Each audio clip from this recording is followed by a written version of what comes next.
Semifinal match চলতেছে। আসসালামু আলাইকুম। লাকসাম ফেরুল উত্তরপাড়া যুব সমাজ কর্তৃক আয়োজিত জিয়া স্মৃতি night minibar prize money football tournament 2026-এর প্রথম সেমিফাইনাল ম্যাচটিতে আপনাদের সবাইকে জানাই স্বাগতম। আজকের ম্যাচে যে দুটি দল প্রতিদ্বন্দ্বিতা করতেছেন তারা হচ্ছেন অত্যন্ত শক্তিশালী আজবপুর সুজু তরুণ ফুটবল একাদশ বনাম অত্যন্ত শক্তিশালী রোবেল মামুন ক্লাব সিলোনিয়া। আজবপুর সুজু তরুণ ক্লাব এবং সিলোনিয়া খুবই শক্তিশালী দুইটা টিম, কোন দলে কাউকে ছাড় দিয়ে খেলছেন। এক্ষেত্রে আক্রমণে মোহাম্মদ আকাশ, শুরুতেই দারুণ একটা আক্রমণ ছিল মোহাম্মদ আকাশের কাছ থেকে। আজবপুর সুজু তরুণ ফুটবল একাদশ হয়ে খেলে দেখেন এই স্ট্রাইকার অনেকদিন পর আজকে মাঠে কামব্যাক করছে ইনজুরি কাটিয়ে। শুরুতে যে পরিমাণ আক্রমণ করছে আকাশের, যদি শুট অন টার্গেট না রাখতে পারতো ফলাফল অন্য কিছু হলেও হতে পারতো। আপনারা অনেকে প্রায় সময় আমার কমেন্ট বক্সে এসে বলেন, ভাই আপনাদের গ্রাম হারার পর আপনি ওই ভিডিওটা কোনো ফেসবুকে এবং টিকটকে ছাড়েন না। সো আপনাদের জন্যই আজকের এই ভিডিওটা দেখতে পাচ্ছেন। খেলার মধ্যে হার জিত থাকবে অবশ্যই, তবে আপনাদের ভালোবাসার কারণে কিন্তু আমি মূলত ভিডিওগুলো বানিয়ে থাকি।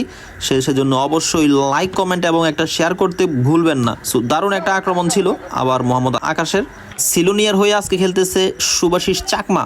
আই থিঙ্ক চাকমা হবে নাকি অন্য কোনো জাতির হবে। চাকমা, মারমা, গারো এই ধরনের অনেক উপজাতি আছে। সো কোন জাতির হয়ে থাকতে পারে সুভাশিস, আই ডোন্ট নো। দেখতে পাচ্ছেন খেলা কিন্তু ভালোই খেলতেছে, খুবই আক্রমণাত্মক মনে হচ্ছে সুভাশিসকে, তবে মাঝে মধ্যে কিছুটা দুর্বল খেলতেছেন। এক্ষেত্রে কিন্তু আকাশের দারুণ একটা হেড ছিল, যদি নিচের হেড হতো গোল হওয়ার সম্ভাবনা দারুণ ছিল। এক্ষেত্রে কোনো দুর্ঘটনা ঘটে নাই। মোহাম্মদ আকাশের পায়ে